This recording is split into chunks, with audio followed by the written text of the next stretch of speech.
And it's BBOR, Black Box Online Radio, coming to you from West Virginia at heart and from around the globe. My guest on the program today is Eddie McNamara. He is the author of Brooklyn Hardcore, but he is a close follower of the Zodiac Killer mystery, and he has some things to share with us. Eddie, how are you doing? Hey, man, what's going on? I'm doing awesome. Thank you for having me. Oh, you're welcome. And by the way, this episode's going to be a little bit different for the listeners because you've made a lot of observations about the Zodiac killer case, but a lot that pertain to the letters. And I haven't had too many guests on the program that have talked about the letters too much here on Black Box Online Radio. And would you like to give us a basic introduction as to how you became curious about the Zodiac killer mystery and how that led to making these observations? Sure, absolutely. So my background is I'm a writer. I wrote a novel. I wrote a cookbook. In fact, my earlier book was on St. Martin's Press, which was Graysmith's publisher. Um, but and I was also a police officer prior to that for 7 years in New York. And really what happened with the Zodiac, I came to it late in life. I followed true crime, say with the West Memphis Three in the early 2000s and the late 90s. But with Zodiac, it was, I had read Jeffrey Toobin's book, Heiress, about Patty Hearst, and became very interested in the time period. And I happen to be a fan of Jarrett Kobeck, and I read his two books during the pandemic. And I then started to seriously, I was a member of the Reddit, the Zodiac Reddit for quite a while, and I had, I guess dipped my toes into researching online, for years. But I then decided I would take it seriously because I found his literary analysis to be absolutely fascinating. As he was trying, he found his suspect Paul Durr through fanzines, and I thought that was such an interesting way of going about it. And I guess I became hooked because then I started reading some of the message boards, and then I bought some books, and I bought Rodelli's book, and he also kind of found his suspect through sort of a cranky letter to the Chronicle, I believe, and then I came upon Thomas Horan's book, and I was fascinated by that because I thought he had such a good editorial eye, and he was able to notice inconsistencies. And I don't necessarily agree with his conclusions, but I think he's asking the right questions. And I think when he's talking about the letters and when he's talking about the crossover between the letters and the police report and certain repetition of phrases, it got me really interested. I guess I sort of finished my novel, and I was waiting for my edits, and I just spent a lot of time on Zodiac boards at that point. And I've been at it maybe, I don't know, 2 years now, and it's something that's super fascinating to me. Okay, yes, and for the audience, the Zodiac Killer was not only a serial killer, he was also someone who took credit for his crimes and bragged about them to not only the police but also to the media, bragging about them to law enforcement by making phone calls. And then after the crimes took place, the Zodiac would mail in letters and cryptograms. And the books that Eddie has been talking about are How to Find Zodiac by Jared Koback, as well as Motor Spirit. That's another one that's Zodiac related. In the Shadow of Mount Diablo by Mike Rodelli, and The Myth of the Zodiac Killer by Thomas Henry Horan. And Thomas Horan's book talks a lot about how there should be things in the Zodiac Killer letters that the real killer should not have known. But for Eddie, you're the guest on the show. What are some observations that you made about the letters? Um, well, I guess I think we should start with the big one, right? Let's start with the 78 letter. And I think 78, I'm back, Toski letter. And I think if somebody, see, now I'm a newcomer to this, so I've only been into this for a while, so I don't have a lot of time invested. So as I was able to read the files, and I see no less than 3 references in the FBI file to Dave Toski being a Zodiac letter writer, it colors my vision as how I perceive the case compared to someone who had spent, say, 30 years on this and sees Toschi as a hero, I sort of see evidence in the FBI file, and the chain of this information comes from Chief Gain of the San Francisco Police Department to the special agent in charge of San Francisco to the director of the FBI. So the chain of information is very high. It comes at the highest level. And again, I'm a former police officer, so this is fascinating that this comes from top people and the information is passed along. I don't know how it can be ignored. And then in the letter itself, Toschi, who, if there was a profile, and some of his coworkers, I think it was Jack O'Shea, said that, yeah, Toschi would be the kind of guy to do this. He's great at getting himself in the paper, but he's useless as a detective. And I don't agree with that second part whatsoever. But O'Shea said that. And so, now you have, my mind is blown very early on into this thing. My mind is blown that the lead investigator is a possible Zodiac letter writer, and believed to be a Zodiac letter writer by his own department and the FBI. And then we know he is a letter hoaxer from the Amistad Maupin letters. He did admit to, so he's an admitted letter hoaxer, and it's something that I cannot reconcile. That the top guy on this case is is almost dirty with this letter writing thing. This accusation, this is tampering with evidence. This is creating evidence. This is inserting himself into the case. This is really, really off the reservation for a police officer to be behaving this way in his investigation. As and he's a decorated homicide investigator. He's a sharp investigator, but it's really, this is unforgivable, really, as far as I'm concerned. So this colors the entire case for me. I read about this and then if you look at his colleagues in the police department, it's the worst kept secret in California law enforcement in the late 70s that Dave Toschi is a Zodiac letter writer. The guys he works with, they believe he did this. His direct supervisor, Jordan, who's the head of homicide, gets transferred and departmentally disciplined. Jack O'Shea, the head of Intel, gets transferred and departmentally disciplined. That is not because of the Amistad Maupin letters.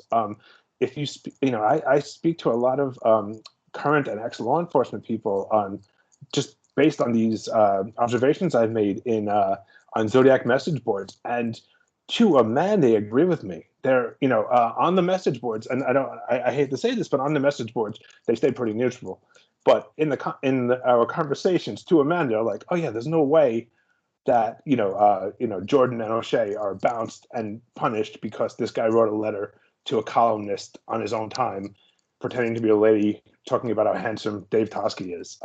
No, this guy wrote Zodiac letters, and it's wild because it's like a terrible script, and this whole Zodiac case reads like a terrible B-movie script, and especially this part where your lead investigator is writing these letters. It's the wildest, insane thing. Okay, and to provide a little bit more background information, the Zodiac Killer started mailing his letters in July of 1969, and then the letters continued on into the early 1970s, definitely until 1971 to the best of our knowledge. But then there was a halt in Zodiac activity for 72 and 73. The Zodiac would start mailing letters again in 1974. Now, are those authentic or not? The debate goes on. Then there's another halt in Zodiac activity until 1978. And this is the letter that Eddie has been talking about. And there's a line in it that says, that city pig Toschi is good. And also to just give some more background info for the listeners, there are these other letters that Dave Toschi was caught fabricating, but those were not Zodiac letters. As you said, they were mailed to a columnist, but just to be clear, he did this in other ways. And now, did you, what is the exact line on that? Is it that he did it because he was having some fun with his family, trying to see if he could get get his fake letter in the column, but he was like something that he was doing as an inside joke for the columnist letters. Is that what you found, or something Yeah, different? that is what I found. And then the chief of his department called him a disturbed personality because of his craving for publicity. As he's exonerating him to the press, as Chief Gain is telling the press, no, because at the time the newspapers were all over this. Toschi wrote the Exorcist letter, and Toschi wrote the '78 I'm Back letter, and this was getting a lot of coverage in the paper. And Chief Gain, being now again, the role of a police chief in a big city department is a political appointment. So Chief Gain's entire job is to not get sued and to not embarrass the San Francisco Police Department. Dave Toschi, if Dave Toschi, let's say if, right? I'll pretend that I'm not convinced. And let's say if Dave Toschi is forging Zodiac letters in his own investigation and did so in '74 and '78 and who knows when else. That is an absolute nightmare. The man had he closed over 100 homicide cases. If this guy is interfering in cases and creating evidence, what does that say for his 100 homicide closures? That is a disaster. A lot, not just the embarrassment that San Francisco Police Department will go through and the mayor would go through. It's opening up cases to be retried to you know based on Toshki being a bad actor, and that's there's no reason why Chief Gain, no matter what he found out in that internal affairs investigation that Tedesco did, no matter what Gain learned, there's no way Gain is going to tell the press. I mean, his job is to prevent things like this from happening, and it just landed in his lap, and it's a high-profile case, and it's a high-profile officer, and it's telling because again, in a police department, you really don't go from being the top investigator. You don't go from being the guy who Dirty Harry is based on to the pawn shop detail running tickets, numbers in a pawn. That's to embarrass him. That's to punish him, and that has nothing to do with Amistad Mopin letters, where he talked about what a handsome man Dave Toschi was. That has nothing to do with that. That's Zodiac. Okay, though, but at what level would you say you have certainty that Dave Toschi fabricated the 1978 letter? Are you completely certain, or is it just most likely? Or did you just find these statements from his colleagues that they believe he fabricated it? At what level are you? I would say most likely. I'm definitely not certain. I'm not certain of anything in this case. I think this Zodiac case, above all, more so than anything I've ever seen, I believe everyone is, not everyone, but nearly every person involved in the case or in the investigation is an unreliable narrator. And it's very difficult to sort of discern what's actually true, and there's very little information given. But I am I am not certain, but most likely Toschi was involved in this letter. You know, could Graysmith also be a potential suspect here? I mean, Graysmith's when he's shopping a book in 1978, right? He's shopping it to Henry Holt, and it's the original version of his Zodiac book that came out in '86. So he's shopping this book in '78, and he also solves a Zodiac cipher with City Pig Toski. That phrase is in Graysmith's solve. And I think Herb Cain is mentioned in that too, and some of the things that also had overlap with the '78 I'm Back Toski letter. So whether it's Toski acting as a lone individual or Toski and Graysmith, I'm not sure. But that letter. I mean, the San Francisco Police Department on the that DNA report that Tom Voight got from Lieutenant Bruton, that says that it says that the '78 letter is not an authentic Zodiac letter, even though it had the best DNA. This is going to be. I think we're going to have fun with this part too. Even though it had the richest DNA sample, it is not an authentic Zodiac letter. And so San Francisco comes out and says that. And then the FBI says that because of that letter and because of the information they got from Chief Gain, they're removing it from their Zodiac profile, that it's not an authentic Zodiac letter and it's gone. So that, so '78 is a fake letter. and who benefits from 78 being a fake letter. So there's two, if you look at the whole Zodiac saga, the entire Zodiac saga, it's a tragedy. It's called the Zodiac tragedy. It's absolute tragedy. It ruined lives. Lives were lost. It's a despicable event. The only people who gain anything from it, Graysmith gains the most from it. Graysmith becomes a best-selling author. He gets a movie based on his writing, and it's a good film. And Toschi gets to be Dirty Harry. He gets Clint Eastwood to play him in a movie. And if this is a disturbed personality with ego problems and a need for publicity, it doesn't get much bigger than, sort of the biggest star of the 70s playing you in a movie. So, who besides them benefited from, besides Graysmith and Toschi benefited from Zodiac? No one I can see. No one else, everyone, no one looks good in this, and no one has a happy ending really. So it is a fake letter, and who would benefit from the fake letter? But I would say, like, do I think Robert Graysmith wrote the letter? No, probably not. Do I think Toschi wrote the letter? Likely. Okay, but you asked a question. Who benefits from this 1978 Zodiac letter? And I think there's one person that you did not mention, and that is the Zodiac killer himself. Sure. Being brought back into the limelight, the spotlight, and everything. And there are people out there who genuinely believe that the 1978 letter is authentic. One of them is, of course, Richard Grinnell of ZodiacCiphers.com. He talks about it all the time. And what is your message to people who think that the 1978 letter is authentic? Yeah, I think Richard Grinnell is fantastic, and I think his the entire lead up to the 1978 letter being authentic. I agree with him. I'm totally on board with him about with similarities between that and the Melvin Belli letter, and I'm with Grinnell until his conclusion that the 78 letter is. How many experts were there? I think there were 4 experts who examined the 78 letter when it was in. When it was in play, right?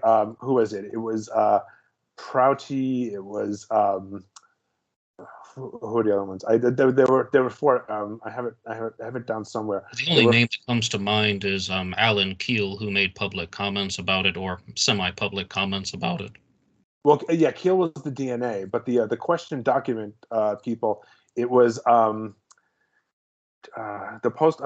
Sherwood Morrill said he thought it was a Zodiac letter, but Prouty, the guy from the post office, they absolutely did not believe that this was a Zodiac letter, and they believed that it was in fact traced. They believed it was John Shimoda also thought it was, and they both and Robert Prouty of the document examiners at the time. Morrill, who was retired at the time, thought it did count. Alan Keel brings up another great point about from the crime lab. If a DNA sample from the 1978 letter matches the 1974 letter, which is the only in the entire Zodiac case, there's not a fingerprint that matches crime scene to crime scene. There's not a fingerprint that matches letter to letter. There's not DNA that matches crime scene to crime scene or letter to letter, except the 78 letter that's considered inauthentic by both the FBI and the San Francisco Police Department, and I don't want to say the Exorcist letter because Rodelli corrected me I would challenge you on that too if you did say that, because I know what you're going to say, so just keep going. Yeah, Rodelli corrected me. He said one of the 74 letters. I said, because it was believed to be the Exorcist letter, and he corrected me on that. So Keel comes to this conclusion that the 78 and one of the 74s they had a DNA match, and nobody believes, nobody on the inside, like this is settled business in law enforcement with SFPD and the FBI and the partner agencies. It's settled business that 78 is fake. So if 78 is fake, 78 matching 74 does not prove 78 to be real. It's it's in black and white. They can't say it clearly enough. And I feel like if I did have more time invested into this, if I spent years of my life on this case, and it's and you come to this realization that these letters are no good, then you're going to have to find a way to make it look better. So, did the FBI write 1979 instead of 1978 in their report? Yes, they did. They could it be a typo?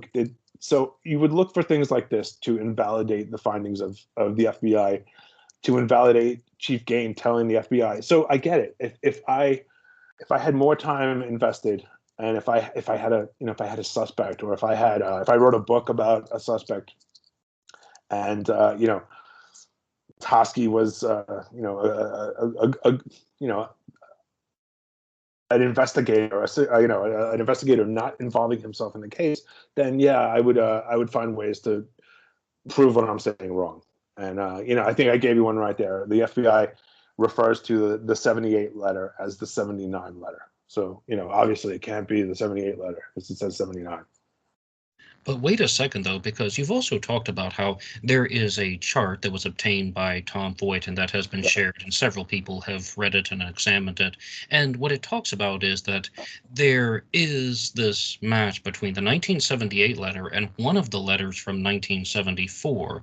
But here's the part where it gets controversial, because this is a statement from, again, Mike Rodelli, and Mike Rodelli also shared something from Lyndon Lafferty to me, albeit it's hearsay, and that is that the only letter that should have been tested at the time was the Exorcist letter, which put an end to the halt of Zodiac activity. As previously stated, that restarted everything in 74. And do you have any more comments about that? Like, do you have any more comments on the process? Did you encounter anything that could provide clarity? Is this statement talking about the 78 letter and the 74 letter having a match, meaning the Exorcist letter? Is that the one in question?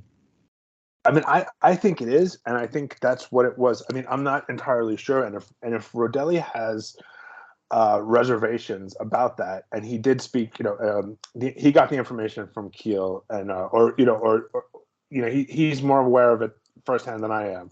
So if that's if I'm not entirely sure it is the Exorcist letter, but it's something that arrived in 74 purporting to be a Zodiac letter. And that's the DNA match for the 78 letter that the SFPD and FBI deem inauthentic. So I can't say with any kind of certainty that it's the Exorcist letter. It's just that's what the newspapers at the time believed. But I don't know that to be certain. And if and he did correct me on that. So I'm gonna defer to Rodelli. He knows what he's talking about. So I think with the specificity there, I will defer to him on that. Okay, though, but let's talk about some of the other Zodiac killer letters. When do you think the final authentic Zodiac killer letter was written? I have a feeling that the Melvin Belli letter is either the first fake one or the last real one, and that's a gut feeling. That's because I'm looking at the 78 letter and I'm looking at the Belli letter, and there are overlap between the two. Yes. And now after and if you look, and this is very interesting because I got this from Haran's book. You look at the voice in the Zodiac letters prior to the Belli letter. It's a little bit terse. What I noticed about it, that I don't know if anyone is, I mean, maybe people have mentioned it, but Zodiac is very knowledgeable and concerned with police matters and police tactics. The two post-Stein letters prior to the Belli letter he's almost doing an after-action report of what happened in the aftermath of the Stein murder scene. So this is a man who's and he gives the details, the Lake Herman Road details, the Blue Rock Springs details, as a police officer would. He gives it very much. He gives cardinal directions. It's very. I would say, at the time they were looking for a military man.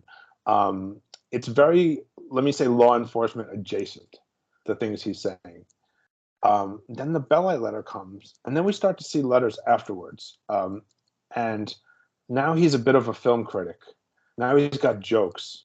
Now the voice seems to he's referencing pop culture. He's being funny. It's not the same voice from the 69 letters.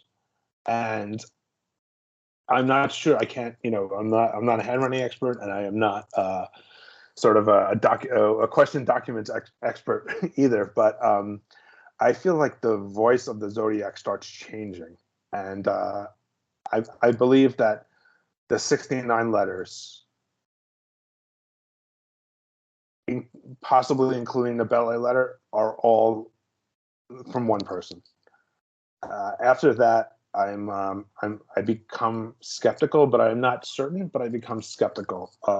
It seems like he's playing around. He no longer offers. I mean, obviously, there's no new murders to talk about, so he no longer offers information about a crime the way someone in law enforcement would. And that's something that was a hallmark of what he did in the 69 letters. Afterwards, it seems that he's a little loosey goosey, and he becomes a cultural critic in some of the letters. And I don't think that's not the guy who wrote the Vallejo letters, in my opinion.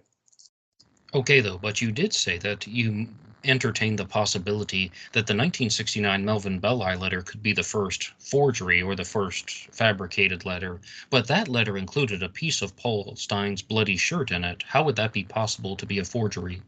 I have no idea, and that's the wildest thing about this case, because I don't know. And I mean, the cynical part of me, and I don't really believe this, but I just want to keep it in mind and keep my mind open. The very cynical part of me, we have the lead investigator on this case has forged evidence. If the 78 letter is in fact his, if the 74 letter is in fact his. So, I mean, he's gone beyond the pale. So if the lead investigator is doctoring evidence in San Francisco, then he's a known hoaxer. He's an evidence tamperer, and he's tasked with the murder/robbery of a cab driver, sandwiched between two nearly identical cab driver murders in the same area, in the same time and place. There's one that occurs 11 days earlier. Paul Halm picks up someone in Union Square, a white male, a scruffy white male, and takes him to the Presidio, to the park. And he's robbed at gunpoint, and he's placed in the trunk of his cab, and the military police rescue him. And then in January, 11 days later, the Paul Stein murder happens. And then in January of 1970, a man by the name of Charles Jarman, who's also a cab driver, is robbed at gunpoint by a scruffy white male, and he's murdered. He's shot in the head. And this man's name is Robert Brommel. It's a Toschi Armstrong case. If you ever want to see amazing competence in police work, look into the Robert Brommel murder case of Charles Jarman, the cab driver. Toschi and Armstrong get this guy on DNA evidence from a letter that was in the cabbie's pocket. He has a prior drug arrest in San Francisco from '69. They compare the fingerprint in the lab, and in a day they have a confession from the guy. This is the most impeccable police work you've ever seen, right after the Stein case, which is a disaster. So you have Hom, Stein, and you have Jarman, and it's 3 cab drivers within 3 months that are from Union Square to the Presidio area. I think the Jarman murder occurred 6 blocks away from the Stein murder, so or about. It's very close. So if we're doing suppositions, there's a man who is a known letter hoaxer, Okay, we got him on the Mopin letters, likely on the Zodiac letters. He's a possible evidence tamperer. He comes across this cab driver murder. He's an attention seeker. He's a glory hound. The Zodiac case is now it's Manson big. This can be Manson big. This is your chance. And it's I think it's a nightmare if you think about that situation. If Zodiac was caught, say Zodiac was caught anytime after say 1980, they would never be able to prosecute him in San Francisco for the murder of Paul Stein because there's all these based on Toschi's actions poisoning any possible case that San Francisco could bring against this person. If you have to bring upon reasonable doubt, well, think about the reasonable doubt there. There's an FBI memo that says Toschi wrote three. There were three FBI memos that say Toschi wrote Zodiac letters. So how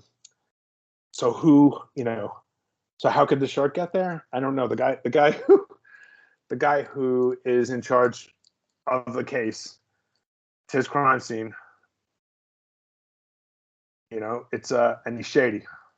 Okay, So, though, but I think we need a point of clarity on one thing because you said that Toschi helped solve the murder of another cab driver using yes. DNA in 1969. Oh no, sorry. Did I say DNA? I meant fingerprints. Okay. I mean, I'm pretty sure you did, but just for the I listener. hope I didn't. I hope I did not. It was fingerprints. Yeah, it was.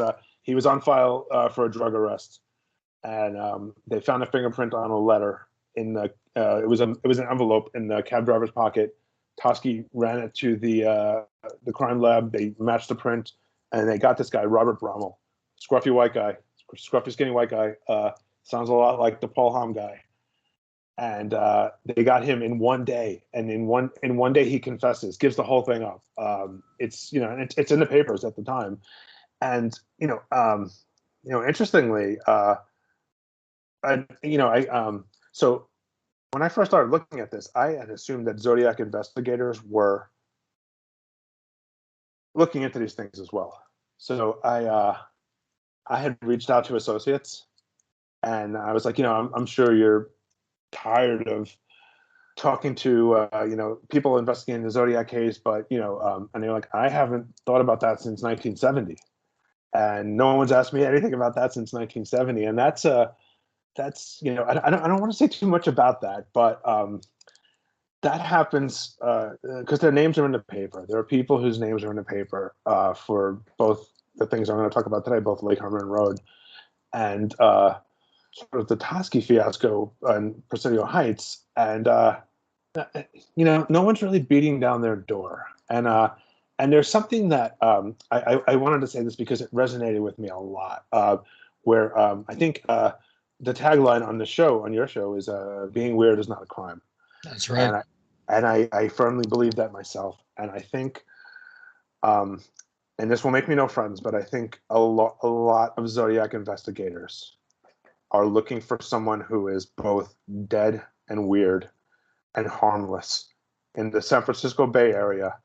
And they're not ringing up killers. They're not emailing killers. I do actually know this. They're not. They're talking to, or investigating. Not talking to. They're investigating. They're gathering information about odd, eccentric men who lived in the Bay Area, who they are giving Zodiac attributes to. This person could have been the letter writer because he wrote fanzines, or this person, knew about, he had a lot of hobbies, or he was eccentric. And I don't think any of those. I think a lot of these guys were just, men who were interested in things at the time and may have written letters to the newspaper, and that does not make them the Zodiac killer. And so I have an issue with some of that, and when I encounter it, I find it distasteful because there are bad actors, hovering around. At least there are murderers, actual murderers hovering around the Presidio Heights case and the Lake Herman Road case, and Okay, and though, I that's do who we should understand be that at. because it sounds like you said some very praiseworthy things about Jared Kobeck at the beginning of this episode, but right now, in the middle, it sounds like you just said some very harsh things about his research method and the creation of his two books. Because Oh the yeah, person that you were just talking about, I mean, saying about like he found the suspect by the letters to the fanzines, I mean, right. those were identical statements. And where exactly do you stand on his research method? I think it's fascinating. I think he's a great writer. I think he has a fascinating research method. Um, I I don't think Paul Dorer has done anything. Paul Dorer has never committed a murder that we know of. He has, he's not a criminal. He's not a criminal who acted in the area where these crimes were committed. He was a man who happened to like science fiction and reading and collecting, and and even Kobeck himself has backed off of the Lake Berryessa, the Renaissance Fair executioner costume bit. I really like Kobeck. I think he's fantastic as a writer, and I think has a fantastic way of looking at this case. I don't think his guy is the guy. I think he's an interesting person, and I think the Zodiac letter writer definitely has some overlap as a human being with Paul Dorer, with in terms of interests and in terms of the type of guy he was. But I don't, there's nothing to say that Paul Dorer is the Zodiac killer. Could he be a potential letter writer? I don't know, but he's not. There's nothing that says that this man is a killer, and I think that's I think sometimes we're too quick to look at people who are not killers when there are killers out there. There's killers lurking about in this case. Their names are mentioned in the paper, and they get pushed to the side in favor of someone, in favor of a guy who wrote fanzines. And I, yeah, I think I'm going to stand by that. I think there are serious people who are alive and have killed people whose names were attached to some of these cases, and no one is looking at them. Okay, though, but if you think that that's maybe not the best method to examine the Zodiac case, I want to ask you a more direct question based on what you said in the preceding material. Do you believe that Dave Toschi fabricated or mishandled or tampered with evidence after the murder of Paul Stein? It's very unlikely. He could have, but it's very unlikely. I think Okay. I think there's a possibility. I think his letter forging makes him suspicious to me. But do I think he did it? No, I don't think he did it. But I think he is a suspicious individual because of what he did later in the case. And maybe he's a different man. Maybe 1978 or 1974 Toschi is not the same man as 1969 Toschi. And no, I would really hate it if that were to be the case. No, I also don't want it to be true, and I don't believe it to be true. Okay, though, but you did say some praiseworthy things about Thomas Henry Horn and his book, The Myth of the Zodiac Killer, at the beginning of this episode. Thomas Henry Horn has been a guest on this program in the past. I've also talked to him on the Zodiac Killer channel, and he is the supporter of the Zodiac hoax theory, the idea that there wasn't a single killer. There were a series of letter writers that are taking credit for these crimes, and I would like you to respond. Where is he wrong and where is he right? Okay, I think he's right. Okay, I think there is a possibility. I think it's a good possibility, and I'll say with Lake Herman Road being an example, I believe that the Zodiac killer, the person who, okay, I believe the person who killed David Faraday and Betty Lou Jensen is not the same person who wrote the letters, the 1969 letters, any of the 69 letters. I do not believe them. I do not believe they are the same person. The murderer, the shooter, and the letter writer, I believe, are different people. When it comes to Blue Rock Springs, it's interesting because Haran brings up some good points, and he does find some crossover verbiage again. That's like almost difficult to explain away. But I think the letter writer, where when he's referencing Lake Herman Road, he is very pat about the information he gives. When he's referencing Blue Rock Springs, it's more vivid. He's got Mike Mougeot jumping into the back seat. He shot him in the knee, which wasn't technically correct, but that's like what a shooter probably witnessed. He notes what Darlene was wearing. It seems like it's a much more visceral, experiential. And the other one, the Lake Herman Road one, is he's. I mean, to me, the Lake Herman Road one is. Do you know when you were a kid and like you copied your friend's homework, and you copied 80% of it exactly the way it was, but you switched a few things around just to to make it appear different. Unfortunately, yes, I know. Yeah, I feel like that's what the letter writer did with in reference to Lake Herman Road. Now, why he needs to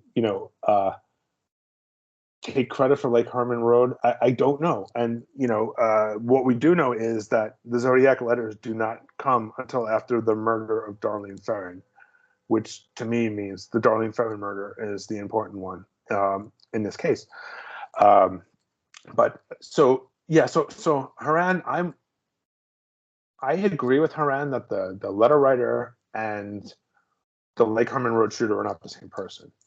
I think Haran had Hal Snook as a suspect, as a letter writing suspect. I don't know, but I do believe that the suspect would be someone who has access to police reports from 4 different jurisdictions, from Benicia Police Department, from Vallejo Police Department, from Solano Sheriffs, and from the California Department of Justice. And there are very few people who, in 1969, would have copies of those reports or would have seen those reports and gone from memory. So this person has some kind of connection, has the type of connection that would allow them to see these four reports from 4 separate jurisdictions, which is odd. But I can't say that I don't know how I feel about this Hal Snook suspect, because there's nothing that tells me that Hal Snook did it. But his background is, his background's right for it almost. He is a law enforcement officer. This person wrote like a law enforcement officer. This person had access to law enforcement documents, but he's certainly not the only one who could have done that. I think it's that area. I think it's somebody in the Vallejo Benicia area. But again, I don't have a suspect. I'm not selling a book about my suspect. I don't have a guy. So I can't point to who it is. I can using my sort of background, I can say that this person is somehow law enforcement adjacent or very, and if he's not, he's very, very interested to a wild degree in police things. So I don't know if it's this guy or not, but it's the right kind of guy. And then I think I don't know what for Berryessa. I think Berryessa is straight up the Zodiac killer. I think if there's a one true Zodiac crime, and I think probably Blue Rock Springs and Berryessa are the same person, but if there's a one true Zodiac crime, it's Lake Berryessa. I don't see that being a park ranger or he has I think he's got a park ranger or a deputy who is related to the park. I just don't, and I think the world of Haran's his ability to notice when things are off, because it's totally off that someone a trained officer would sort of bag up the crime scene, so allowing no forensic evidence to get out. Besides, I think what the big evidence was the wing walker that was off the beaten path and the palm print on the phone in the Napa phone. So sometimes you don't want to you don't want to say that there's malice when it was just incompetence. And to me, that appears to be incompetence on the part of law enforcement or uniformed services, members of service, and not not a conspiracy. I don't see that. And then I don't I don't know what Haran thinks about. I don't know if he's on the taxi robbery thing with the other two, because I think he had someone who was I believe an Arab American. He was a cook or something like that in his book. Yes, Yeah, Hesham Zayed. and I don't know about that person. I'm looking at what I want to look at when I'm looking at Zodiac is what crimes in these areas have overlap with what we believe to be a Zodiac crime. And there are two in Presidio Heights that look a lot like Stein, but didn't have the torn shirt and didn't have the letters. But apart from that, there's a tremendous amount of overlap. So much so that I believe it was Captain Lee said that he thought that the Paul Ham robbery was a test run for Zodiac because there was so much overlap. And in 1970, the Charles Jarman murder by Robert Brommel was considered a Zodiac-linked case. Armstrong dispelled that. Armstrong actually dispelled that probably before having a suspect and probably before doing much of an investigation. I think he was asked about it, and he was like, I don't think it is, but it could be. He tried to dispel it and then hedged his bet on that. It was a newspaper reporter asked him a question, and so I'm much more interested in actual crimes happening in the same time and place that could be linked to the Zodiac crime than sort of a rogue park ranger, or I'm not sure who, or this other man that I don't know his. I have not looked into that, so that's not my I don't have a knowledge base on Haran's suspect. But I've looked into my guy, not my guy, Brommel, but